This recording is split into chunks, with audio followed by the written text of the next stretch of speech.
सकाळ मंडळी, जर सकाळी उठल्यावर जर आपण हा उपाय जर केला तर नक्कीच आपल्याला दिवसभर असं प्रसन्न वाटेल आणि जे निगेटिव्ह शक्ती आपल्या घरात जी आहे तर ती अगदी या ठिकाणी राहणार नाही आणि दिवसभर सदैव अशी लक्ष्मी तुमच्या घरात नांदत राहील.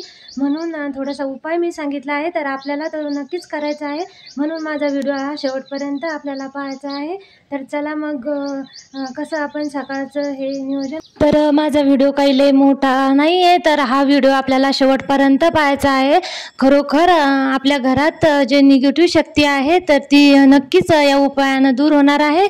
तर नेहमी आपल्या घरात लक्ष्मी सदैव नांदण्यासाठी हा उपाय आपल्याला करायचा आहे. ते बघा, महिलांनी सकाळी उठल्यानंतर जो आपला पोर्च आहे, दार आहे, तर हे अगदी स्वच्छ असं झाडू मारून त्या ठिकाणी घ्यायचं आहे. नंतर पुसून सुद्धा घ्यायचं आहे. असं फारसं घर आणि अंगण कधीच ठेवायचं नाही. अंगण झाडून घेतल्यानंतर त्याच्यावर पाणी शिंपडलंच गेलं पाहिजे.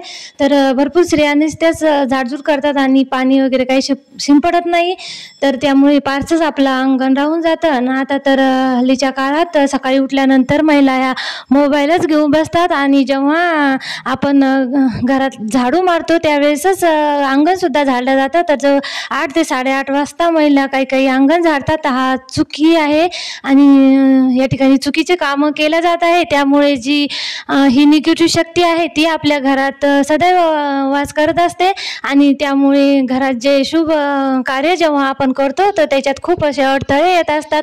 म्हणून सकाळी उठल्यानंतर हे काम आपल्याला अगोदर करायचं आहे. नंतर ब्रश वगैरे घेऊन चहा पण घ्यायचा आहे. नाहीतर काही महिला सकाळी उठल्यानंतरच चहा घेतात, तर हे सुद्धा चुकीचं आहे. तर हे जे आपल्या अंगण वगैरे जो साफसफाई करून नंतरच महिलांनी हे कामं करायचे आहे. तर घराचा जो मुख्य दरवाजा आहे तर त्या दरवाजाच्या समोर आपल्याला म्हणजे जो उंबरठा आहे तर त्या उंबरठ्यावरती अशी हळदीची स्वास्तिक आपल्याला काढायची आहे. तर या स्वास्तिक काढल्यानंतर काय होतं की जे घरातील उदासीनता असेल आणि नेहमीच घरात कटकटी, पुन्हा घरात जो पैसा आहे तर लक्ष्मी अशी सदैव घरात नांदत नाही, येतो परंतु लगेच घरात टिकत नाही. तर हे जे निगेटिव्ह शक्ती आपल्या घरात नेहमीच वास करत असते, तर यामुळेच अशा गोष्टी या घडून येतात. म्हणून असं नाही की आज माझा उपवास आहे सोमवार किंवा गुरुवार, आज एकादश, तर असं नाही. तर रोजच अगदी 5च मिनटं याला लागतात. तर असं आपण या ठिकाणी जे हळदीचं या ठिकाणी स्वास्तिक काढायचं आहे आणि त्यामुळे काय होतं की खूपच आपल्याला याचा या ठिकाणी अनुभव येऊन जाईल. आणि त्यानंतरच बघा, मला तुम्ही कमेंटमध्ये सांगायचं आहे, कारण की जवळजवळ 1 वर्ष झाले तर मी नेहमीच हे असं करत असते आणि खूपच मला याचा अनुभव या ठिकाणी आला आहे. तर म्हणून सर्व स्त्रियांनी आता हे असं नेहमीसाठीच आपल्या आणि जेव्हा आपण घरात अशी स्वास्तिक दरवाजात काढत असतो त्यामुळे जे निगेटिव्ह शक्ती असती तर ते बाहेरूनच चालल्या जाते. घरात काही आपल्या असा निगेटिव्ह शक्तीचा जास्त प्रभाव पडत नाही आणि हळदीची इतकी शक्ती आहे आणि आपण प्रत्येकच शुभ कार्यामध्ये स्वास्तिकीचा उपयोग हा केला जातो. तर हे हळदीचं स्वास्तिक आपल्याला दररोजच आपल्याला काढायचं आहे. तर नक्कीच महिलांनी हा उपाय करून या ठिकाणी पाहायचा आहे. कारण ज्यावेळेस अमावस्या असते त्या अमावस्येच्या दिवशीसुद्धा महिलांनी एक काम जरूर करायचं आहे की आपण जेव्हा घरात झाडू मारतो त्यावेळेस जेव्हा लोंबे लांबे जे दिसणारे आपले जाळे आहे ते सुद्धा काढून घ्यायचे आहे.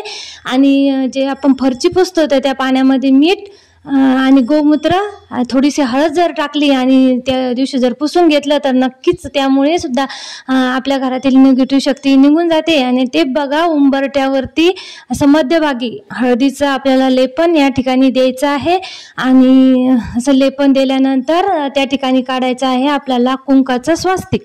मध्यभागी आपल्याला कुंकाचं स्वास्तिक काढायचं आहे. कारण यामुळे काय होतं की खरोखरच या ठिकाणी आपल्याला गणपतीचं प्रतीक हे जे मानलं जातं, तर उंबरठ्यावरती असं स्वास्तिक कुंकाचं सुद्धा काढून घेतल्यानंतर खरोखरच आपल्याला इतकं प्रसन्न या ठिकाणी वाटणार आहे. आणि खरोखर आपण जर हा उपाय जर करून जर बघितला तर नक्कीच आपल्याला या पुढील जे अनुभव आहेत ते चांगलेच येणार आहेत आणि जे शुभ कार्य आपल्याला करायचं आहे त्याच्यात कोणत्याही प्रकारचे अडथळे आपल्याला येणार नाही. तर जेव्हा आपण सकाळी उठल्यानंतर जे घराच्या समोर अशी छोटी का होणं रांगोळीसुद्धा आपल्याला रोज काढायची आहे. काही मोठीच रांगोळी काढली पाहिजे असं नाही. तर आपल्या घरात जेव्हा बाहेरचे लोक असतील, पाहुणे मंडळी असतील, जे येणारे आहेत, तर त्यांनासुद्धा प्रसन्न घराच्या बाहेर वाटलं पाहिजे. म्हणतात ना की ज्याच्या घराची परीक्षा ही दारावरून केल्या जाते, तर हे नक्कीच खरं आहे. म्हणून आपण रोज छोटी का होईना घराच्या आपल्या दारात अशी रांगोळ काढली पाहिजे, हे पावलं काढले पाहिजेत. तर हे जे आहे ते नक्कीच लक्ष्मीचं प्रतीक मानलं जातं.